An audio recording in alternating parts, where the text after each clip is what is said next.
Anthony is the founder and CEO of iRxReminder, LLC, a company that recently introduced a pill dispensing pod that automates and helps patients and doctors track the correct taking of multiple medications.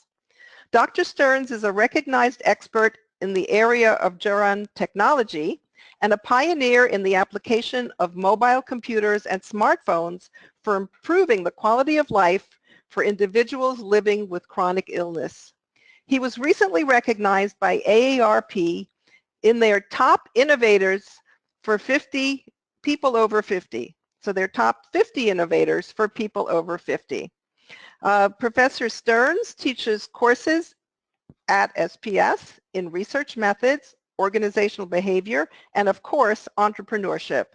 And he told me yesterday that his company will receive over $250,000 in funding by the National Institutes of Health for more research. So without further ado, may I ask for the next slide, please, so that we can present from idea to pitch, insights into launching your business. Thank you, Anthony. Thanks, Bea. That was a nice introduction. Thanks for everybody who's joined us to attend today. Where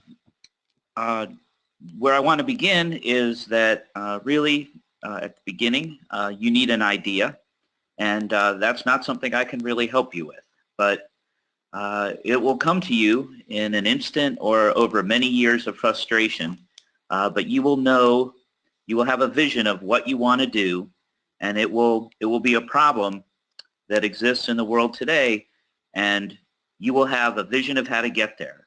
And what I hope to help talk about today are a set of tools that will help you build and be a framework for hanging a strategy that will help you get from today to this vision that you have of tomorrow. And in doing that, you will create the steps to get from this idea to market. And this will be your tool set that will help to get you started. So we really also talk about these ideas in two forms. One we call a lifestyle business, which is really a small business enterprise that supports a number of people. It can be quite a few people, but a handful of people generally. But we distinguish that from what we call a growth business, which is really something that starts with a small team and grows to some huge multinational conglomerate. And if it does that quickly, that's what we typically call a unicorn today. So the Instagrams of the world that are suddenly a few months later worth $1 billion that started with just a few people talking in a room. So regardless, these tools are useful for both, but generally I'm going to talk about how you get and grow a growth business. Now, the areas in which a growth business typically emerges are among those in this list, and you will find venture capitalists who have money to invest, and they'll usually target one of these areas generally quite specifically.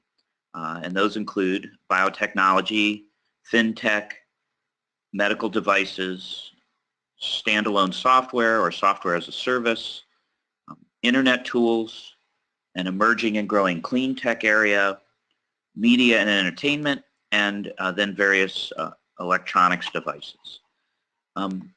There are some other areas that are well known that might include space and automobile work, but primarily there'll be many more VCs here in these areas.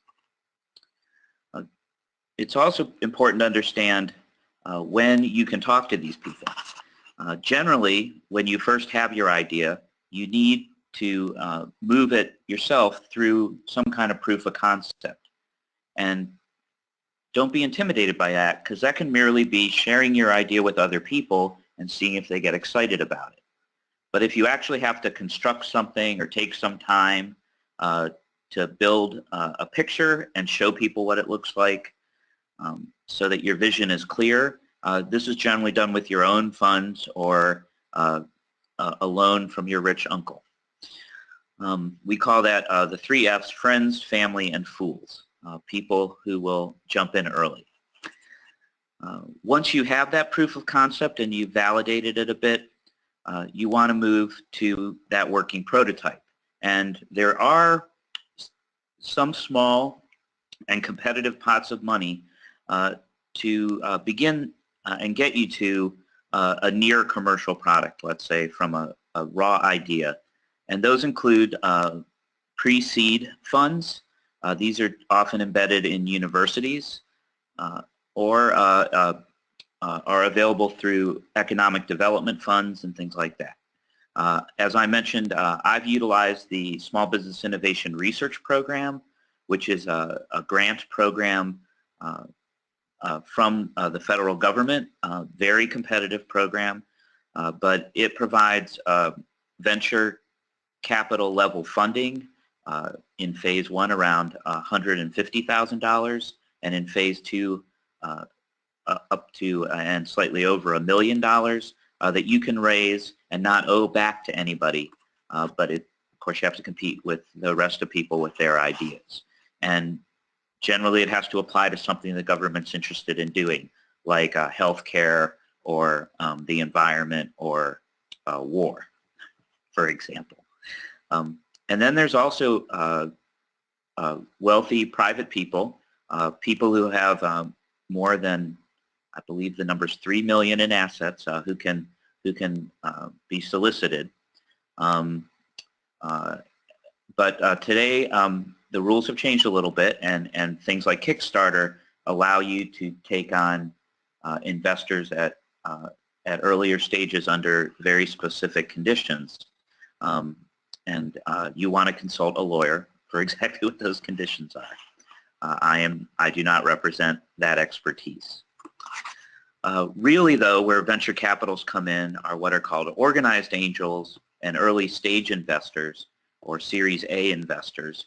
And here you've probably started generating a little revenue. You've had a small number of customers that are in such pain that they're dying to use your service and willing to put up with its kind of mostly finished state. If you can generate that revenue on the order of between $100,000 and $500,000 a quarter, generally you can get a Series A. And that is the stage that my company is at today. Once you are in the market and your products, now you're in your growth stage, and you're trying to double or tenfold your income. To do that quickly, you'll need reserves, and that's where these Series A and B funds come in.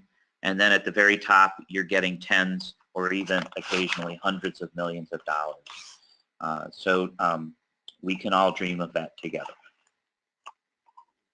But where it all begins is really this idea, this vision that you've had, that where you know where you're going, where you have a problem and you know how to solve it, and you have a strategy for doing so. And what you want to develop is what we call the 30-second pitch. And you need that because you need to test your idea on people. And if it's a good idea, they will be convinced within 30 seconds or so that they want to hear more. And so the first people you have to convince are the people you want to have on your team helping you, because we know from entrepreneurial research that really it's small teams that are successful in getting a business off the ground, much more so than individuals. And then you're going to need that initial pot of dollars. It may be just a couple of thousand. It may be quite a bit of money, but you're going to need that 30-second pitch to get to your idea, to get your first capital, to convince those friends, family, and fools. So 30-second pitch is kind of a unique skill. Generally, you want to open with some kind of hook, catchphrase. We often hear, "I'm the Uber of pills," or something like that. So everybody has a successful reference that you can pick on. Typically, it's a question like, do you ever have a problem, getting your grandmother to take her pills? Would be a hook for my kind of company. But you want to state what your company, the area your company's in. Like, I'm in healthcare IT. You want to talk about your customer niche if you're targeting a business, if you're targeting consumers, for example. You want to be clear what the problem these people are having. My floors are always dirty. I wish there was a way to effortlessly clean them, says the Roomba salesman. What is your solution?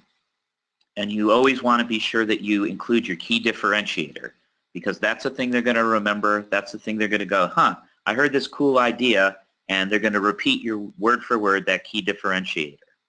And if you really want to grab them in, that hook is going to be the answer to a problem that's very relevant to that audience. So, and you have to do this in basically about 4 sentences. That's about all the time you get in a 30-second pitch. And then hopefully you'll get a question like, oh, that sounds really interesting, but does it do X? And you'll go, of course it does X. And you'll be going, but it could do X and Y if you gave me $100,000. And then you're off and rolling. Let me just take a look at some of the questions we're getting here. There will be something sent with that you can view all the slides. All these tools apply to lifestyle businesses, particularly if you need to raise a little capital. And at which point should the utility patent be in place? Well, generally what I've found is that the utility patent applies to a very specific and somewhat complicated idea in its execution. So you can say that I've solved this specific problem, but you don't want to give the details of exactly how you sold it until someone is under intellectual restriction. But generally, all these tools are designed to be shared. So they shouldn't contain your magic. Hey, so Anthony, sorry to poke in. I just wanted to let you know that we usually have a Q&A session near the end of the presentation. So maybe the last 20 minutes, you can go through your presentation, and for everyone listening, you can send in your questions, and then we'll get to them right at the end of the presentation, and he can address all your questions. Okay. I just saw that some of them were relevant to those slides, so I thought I would address them because this is a good break point. No problem. So what I'm going to talk about now is a set of tools that you can use. It begins with a 30-second pitch, but then you need something that you can hand a person. So we call that a tear sheet, a one-pager. It could even be your business card with a diagram on the back. But you want to be able for them to be able to ponder the idea, have it show up in their pocket a little later, and particularly if you're building a team or you're looking for an investor, you want them to be able to get back to you when they've thought about it a while. A more extensive, like more than just a way to contact you in the basic tagline would be your executive summary. And this is going to list everything about your business on a single page, really, and you start with that and you always have one. And it gets a little clearer over time. The pictures get better as your product improves, as your message improves. But you're going to find that your 30-second pitch is contained in that executive summary. The next thing you're going to need to do is kind of work through the business case. And so that's going to take some spreadsheet work. And you're going to need to make some projections. That can start very simply with, I want this product to cost $100 and I want to make 1 million of them. I want to take home $10 million. So now I've defined what the product can cost and my profit margin. I can move on from there. But when I teach these subjects, I use a bunch of integrated spreadsheets that you build your costs and your personnel and all your ancillary costs, fixed and one-time costs, all the experts that you need to help you, the lawyers and accountants and engineers, and then you can work out eventually that boils down into what's called a pro forma, and we'll talk a little bit more about that in a moment. but that's a summary of sort of your 3 or 5 year plan about how you're going to grow the business, the number of people you're going to need, and the capital that you're going to require, and how much money you're going to make in doing that. And then you can, with that information and your executive summary, make a more detailed plan. And that's called a 5-page plan. And it has all the same elements as the executive summary, but with a little more detail. And that's going to lay out your path that gets you from idea to market. And then you want to begin to ask for money. So you're going to need an investment presentation and a website that helps to do the same thing. And as you begin to ask for more money, you're going to need a more detailed business plan, but not for a long time, particularly in today's world. So I've had my business plan asked for exactly twice in the last 2 years. Just saying. Okay, so moving on. So all these components share 3 common attributes. They need to be targeted not at experts but at the general public, because your investors are going to be good at how they made money or how they inherited money, and they're going to be good at managing that money, but they're not going to be good at what your idea is, most likely. So you need to treat everyone as sort of a non-expert. So try not to avoid all that jargon. And you want to tell a story. People want to be engaged and hear a story, and it always needs to be clear and concise and compelling, as hopefully I'm being here. And so they're all these documents, all these tools are going to have the same sections. You're going to want to describe your product. You're going to want to talk about the market opportunity, that there's what the competition is, and how you position among the competition. You want to have competition because it means there is a proven market. So hopefully you have a clear way of positioning and distinguishing from that market. In other words, there are a lot of cell phones in the market, but my cell phone fits on my wrist and has a screen, a picture that projects in the air, so like a hologram, right? So now I know people want to use that kind of communication device, but I have some new, neat, unique technology that allows me to do something that nobody else can. Management is important. It's real important because investors are going to not only invest in your idea, but they're also going to invest in the people moving the idea forward. And even if they like your idea, if they don't like you, then they're not going to invest. So it's important to bring your best case and the right people to the table. I'm sure you're always perfect, and you have to surround yourself with the people who have strengths that you're missing.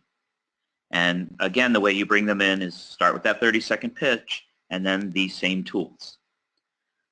You're going to need those financial projections, and you're going to want to talk about the funding that you've received, the funding you need, and when you receive it, how you're going to spend it. And then you always have to have what's going to happen at the end. So do you envision that you become a multinational corporation, introduce yourself on the New York Stock Exchange with an IPO, and go all the way to a big company? Or are you going to take the company to a certain stage and then turn it over to other business people with more experience, or hope to be acquired by a larger existing multinational, for example? You always want to be clear about the path you think you're going to take. And you can mention more than one, but it's always, they always kind of want to know, because they want to know if you expect to be the head of that big multinational corporation, why would you be qualified to do that, having not run one in the past, for example? So you should tailor your exit strategy to how far you think you're going to be involved with the company. So this is my one-pager, and you can see that it lists our products up here at the top, our name, all my contact information's down here.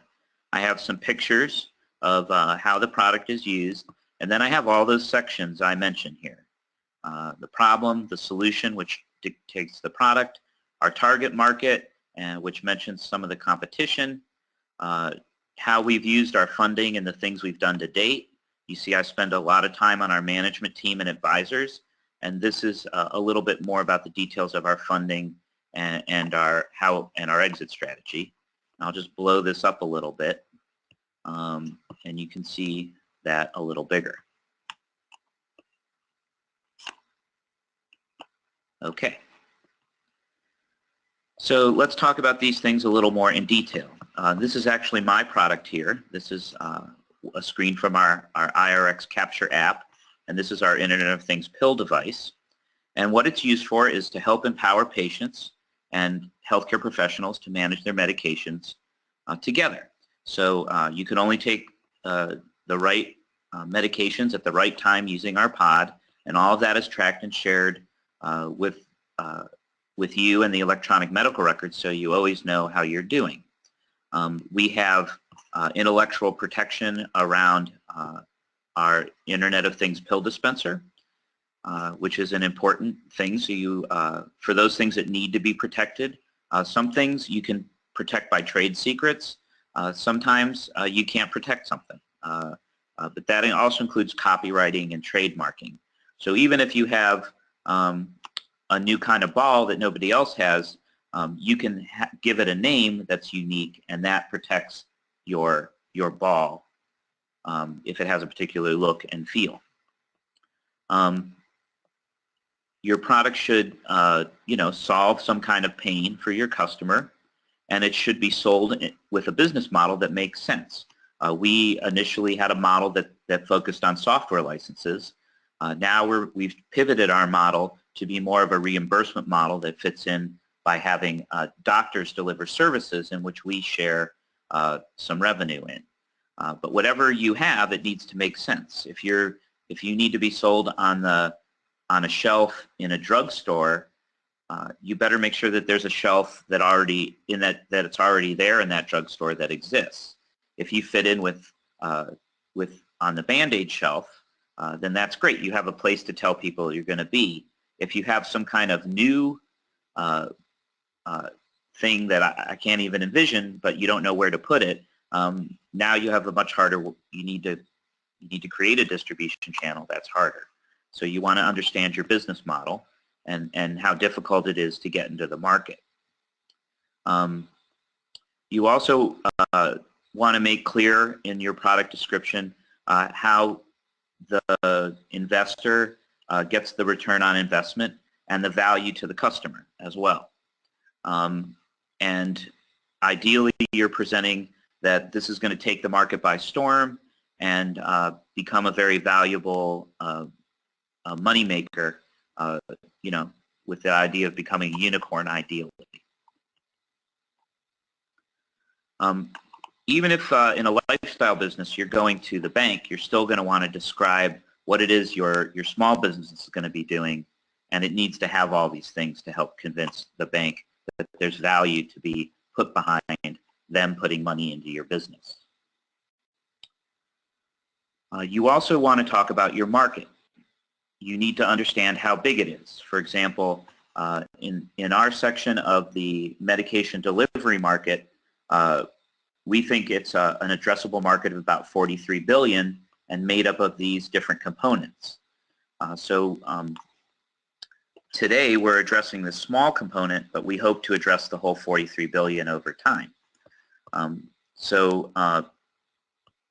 It's important to understand what's going on. If you've created a new radio, for example, that may be less appealing than, for example, a holographic television. So you need to understand what the trends are. And you need to understand whether you're creating a market, which is possible, or you have a better solution for an existing market.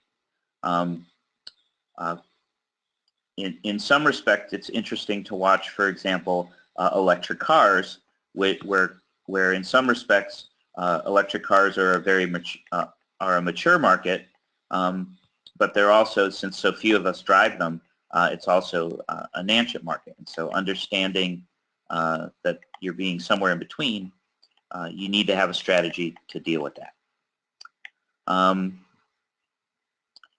Again, as I've done here, you want to divide it into segments and your preference is to look at ideas that serve large and growing markets. And that list that I started with at the beginning, those are all growing marketplaces.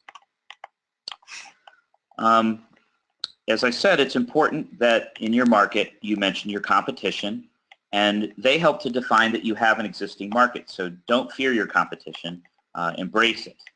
And then determine if you're competing directly or indirectly. So one could argue that electric cars compete directly for transportation, and on the other you could argue that you're only competing against other electric car in the market, for example. And ideally you have some kind of sustainable advantage. That could be intellectual property, it could be that you were first to market, it could be that you fit in nicely with the way that product is delivered. In other words, I'm a great product to be sold on Amazon.com. So I already have a ready way of getting that into the consumer's hands, for example. As I mentioned earlier, management is key. And one of the things they're always going to look for is domain expertise and your track record as an entrepreneur. So the ideal entrepreneur has a big win in their past and a brand new idea. But I know for me, I haven't had a big win, but I've brought companies to a certain level. So I'm certainly viable here. I may not be viable when the company becomes a $10 million in revenue company. And when I talk to investors, they're going to expect me to take a different role. But I will always be a health behavior expert. So that role will probably always be available in my company. So, but they're definitely going to be interested that you have both. And again, your 30-second pitch is going to impress one of these A-plus entrepreneurs to join your team. You'll have a little bit of your bio. There'll be more of your bio in the in your 5-page plan. There'll be less of your bio in the 1-page summary. If you don't have the expertise yet, but you know you need it, it's good to have a column with the to be announced space so that the investor can recognize and maybe help you find that person. One strategy is to ask for an investment from a successful entrepreneur who has the expertise that you're missing. So they bring something to the table and they can watch out for their money, and if they like their idea, maybe it's the next thing that they do. And I would point out that less than 25% of founders remain CEOs at exit. And so if you want to stick around and hang on to some of your stock, you're much more likely to be rich if you stick around rather than king. So this is sort of Steve Wozniak, rich, versus Steve Jobs, king. So with your financials, you're going to want to develop a 4 to 5 year projection.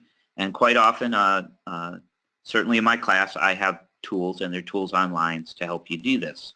But you need to work out what kind of sales volume will produce the amount to cover your costs. And if it doesn't cover your costs at the beginning, then that's the money you need to raise. And then you sort of have to figure out what your key milestones are, like getting into 10 stores, getting into a major national chain, global distribution would be examples of milestones. Of course, it's much easier today to achieve global distribution thanks to Amazon and FedEx and places like that. And in software through places like Google Play and the Apple App Store.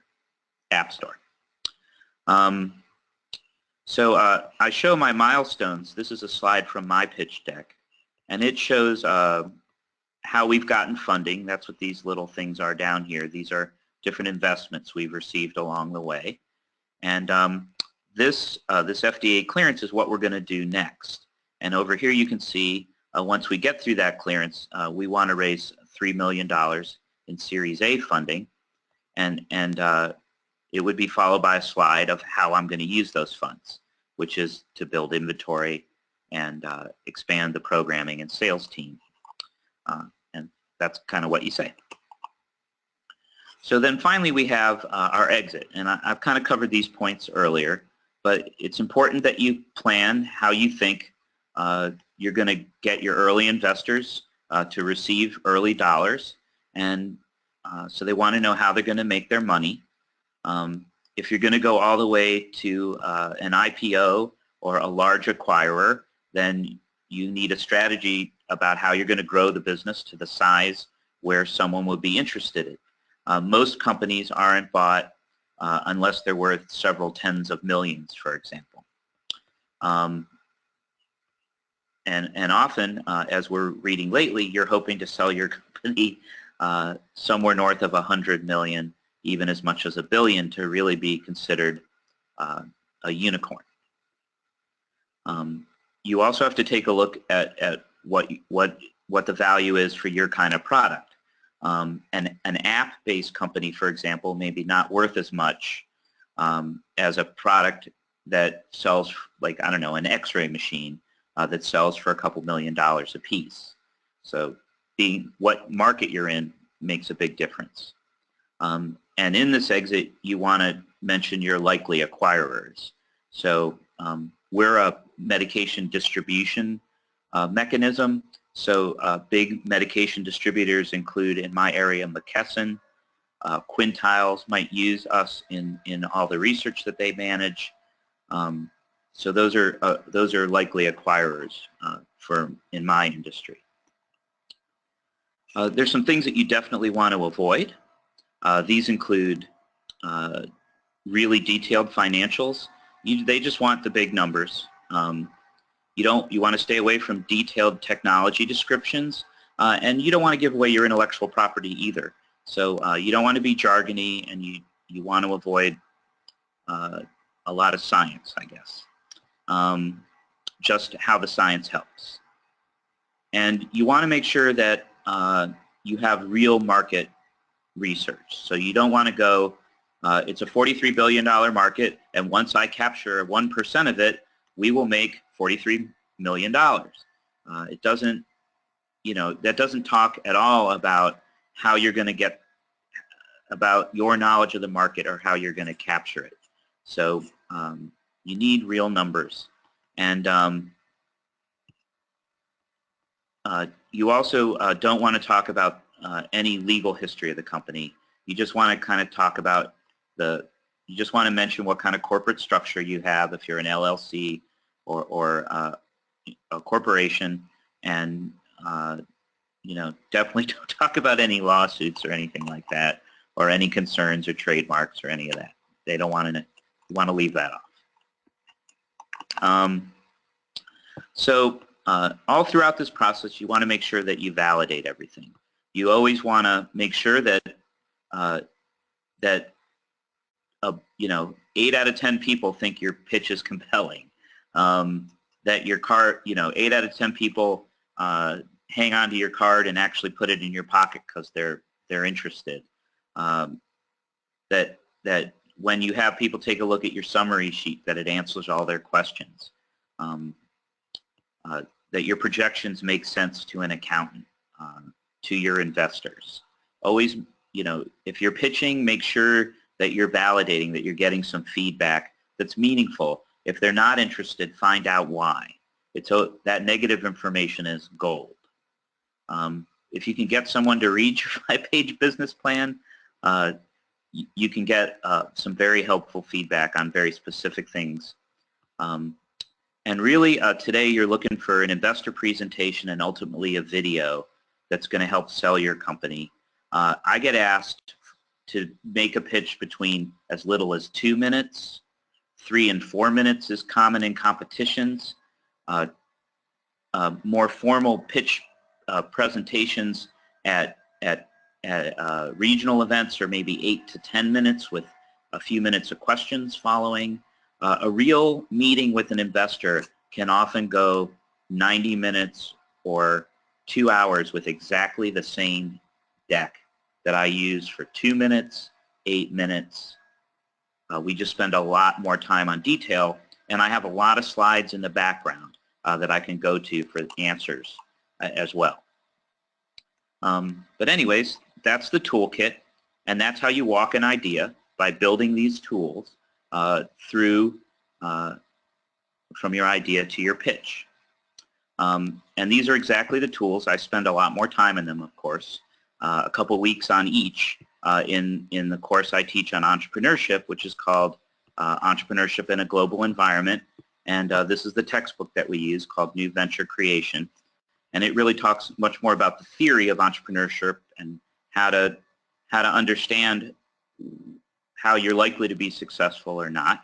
And again, we go through and build these tools for an idea that you bring to the class.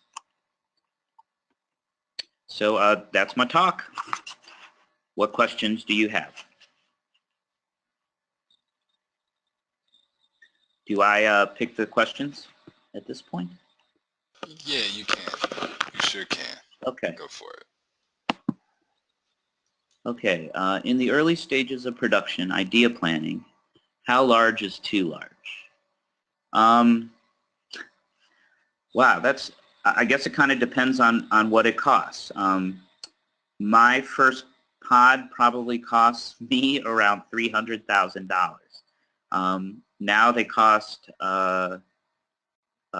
several orders of magnitude less, and I hope to make them for under 15 or so. But I have to have a customer that needs a lot of them to get it to that price. So generally, if you're asking, you're asking the size of the group. Well, the research says that it's important to have at least 2. 4, and there's some research that shows that 4 is ideal in the medical area. So you want a physician, you want a business guy, you want a graphic person who, kind of a marketing type, but also with drawing skills and writing skills, and then a programmer to handle the software integration and that, or engineer if it's a device. So some variant of that combination of expert, business, software, hardware, and a marketing person.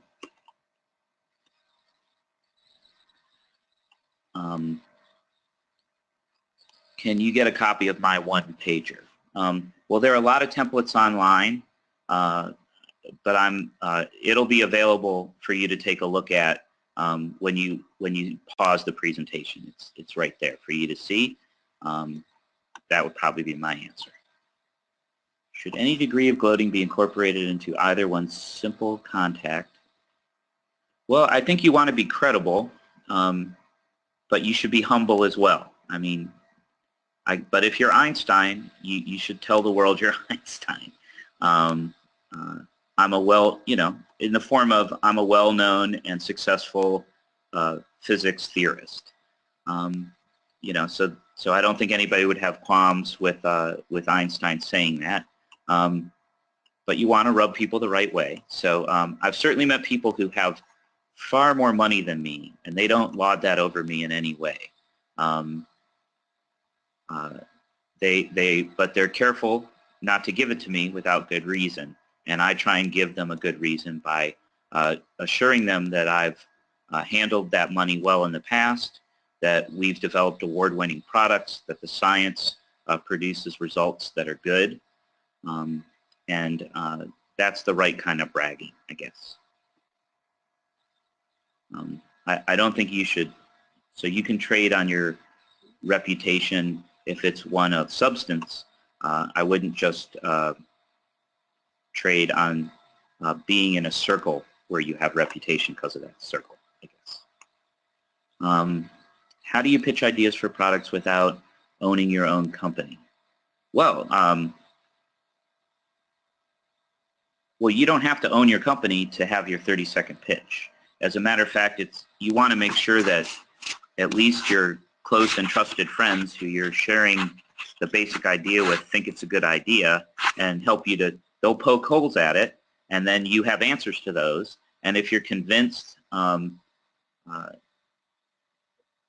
it's a good idea, then that's what you do. You test your idea, and at some point, I guess if that, if you have an idea for a new color of M&M, for example, I guess you want to patent or try and protect or copyright that color before you share it with M&Ms, if I make my point. So there are things that you need to protect. One way to protect them is just to put people under a non-disclosure agreement. So even if you don't have a patent yet, those people can't go and patent your idea and you have a mechanism to stop them from, even if they do, from profiting from that. Though fighting those legal battles is often hard. So use some caution. Does this model still apply for an online business? It absolutely does. You still need all these tools, and all these tools appear online in some form for me. They're all digital. So I very rarely have printed materials with me anymore, except at the occasional trade show where people are walking by.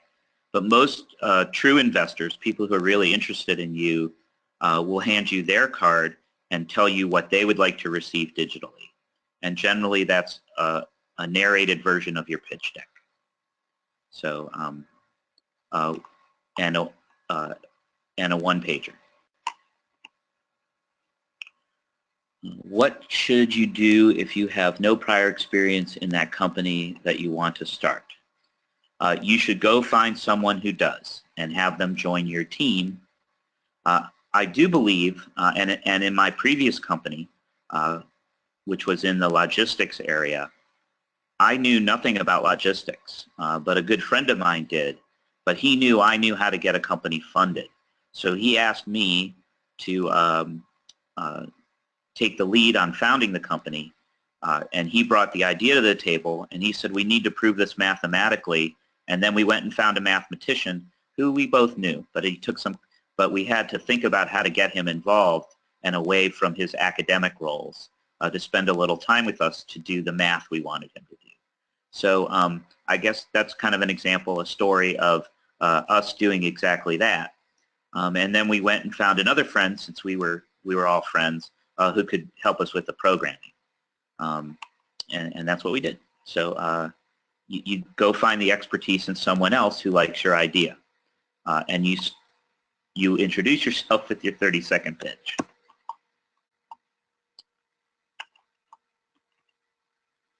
Okay, if your potential customer is the New York City government, would that mean that government funding for small business would be out of the question?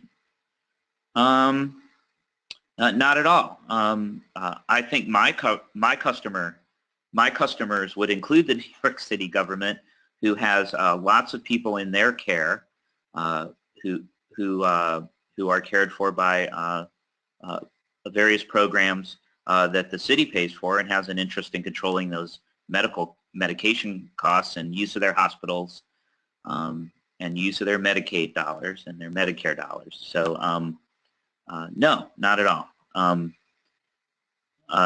Now, if you have an idea for a better subway or something, that may be a tough call. But I'd have to know more about your idea. So I'll just leave it there.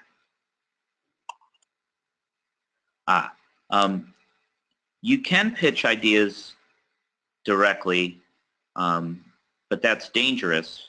You want to be careful. Like, it's very rare that an investor would want to have the passion to take your idea and do something with it. But if I had a scientific improvement for a faster central processing unit, and I went to Intel with that idea, I'd want to be careful that they couldn't exploit that idea without me. So I might want to take the time to go in with an actual patent rather than, because the power in that situation is so uneven. You'd have a hard time suing Intel because they have a team of lawyers against you already. Okay, is it possible to get copies of the business documents, such as the business plan, 5-page? All of these things are available in templates on the web, but I can certainly make what I have available in my classrooms that I give my students. But this guidance basically overlaps most of that. But I think you can find lots of guidance on the web, but you can see mine if you'd like. I'll make sure that I feed that to B. Best way to find reputable market research sources, and so you shouldn't spend any money on market research if you're just at the idea stage.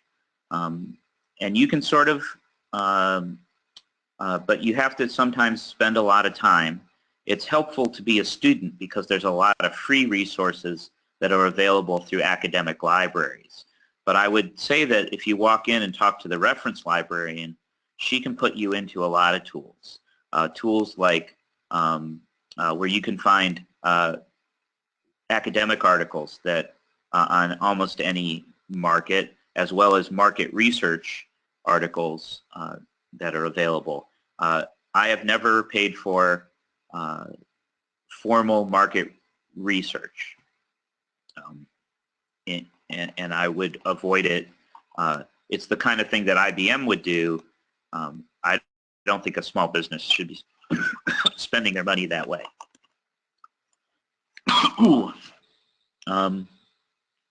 How should you protect yourself from having your ideas stolen? Well, one way is to have a mutual NDA at the ready. Know the reputation of the person you're talking to. And if you can protect your intellectual property, do it. Like I said, I don't have anything that I generally can share digitally that isn't somehow already protected or doesn't need protection. Like certainly, I don't know, like Pfizer or Merck has the funding to build a little company that would tear apart my idea and do stuff with it, but they wouldn't bother. I mean, they could just as easily buy my company. So in general, you have to be just kind of have to go for it. You know, I consider all my competitors potential collaborators, but I don't feed them my my new ideas until they're ready to be shared. I'm trying to get a big company to take on my ideas, such as Google or Apple. Well, Google and Apple are pretty careful not to be interested in your idea. They want to not hear it because they're very likely have someone who has your expertise already in their company. So what you need to do is get and demonstrate your idea directly, grow it into a company that looks desirable, and have people who buy companies for Google. If you do your research, those are the people you should be talking to. There are plenty of people who've sold businesses to Google, and so that's the person you need to get on your team. What if you're just out of college and you lack extensive experience, credibility, but you know what you're... Well, first of all, if you finish college, you're already ahead of many very famous entrepreneurs. You shouldn't let that stop you. You have an expertise and you have the solution. In some respects, people who are in college aren't embedded in all the tools of business. So they're much more light on their feet. They're ready to relocate in ways somebody with a family and a mortgage are not ready to move around. So you know, keep in mind your advantages. You can pick up and apply to accelerators all over the country. There's an accelerator in Buffalo that gives away $5 million twice a year. $1 million to the top company, $500,000 to 8 others. So, you know, your ability to pick up and move to Buffalo, because that's a requirement, to spend a year there means that you're more able than a lot of other people to go after that money, for example. Can you please further elaborate more ways one can protect their ideas? Well, hopefully I've done that. Patents, trade secrets, non-disclosure agreements, trademarks. Those are provisional patents. You can file between, I don't know what it would cost you in the city, but friendly lawyers who work with the accelerators I have experience with, you can get a provisional filed for around $500. So, you know, it's worth working overtime a little bit, saving that $500 and putting in a provisional to really protect something that needs patent protection. Well, SBIR specifically require research, and you're being reviewed by people who have MDs and PhDs. So you'll find that to go after an SBIR requires some kind of credibility that either comes from your academic background or bringing an academic onto the team. So if you bring an idea to a professor and they like your idea, then you can join forces and go after an SBIR. It's a little trickier on the DoD side. You don't necessarily have to have high academic degrees, but you need to be like master's level engineering with successful experience to pass the peer test there. So hopefully that answers your question. Yes. Matter of fact, there are formal mentoring programs, and if you don't have one, you're making a big mistake. I have probably too many, but they're all helpful to me. They've all been critical at one point or another. And you can take on mentors and kind of push them away as your needs change, and they'll expect that. More likely, they'll push you out the door when you're ready. So, but mentoring is incredibly helpful and almost necessary if you haven't run a company. What's the best way to find VCs to pitch to? In San Francisco, I know there are several. Well, there are VCs everywhere. Yes, there are pitch events. I like F6X. F6S is an international site that lists a lot of business competitions, and the Kauffman Foundation has an engine that lists business competitions, and you can also use tools like AngelList and Gust, which I use in my class, to find VCs. And then there are tools like PitchBook, which cost money, but your university may give you access to that.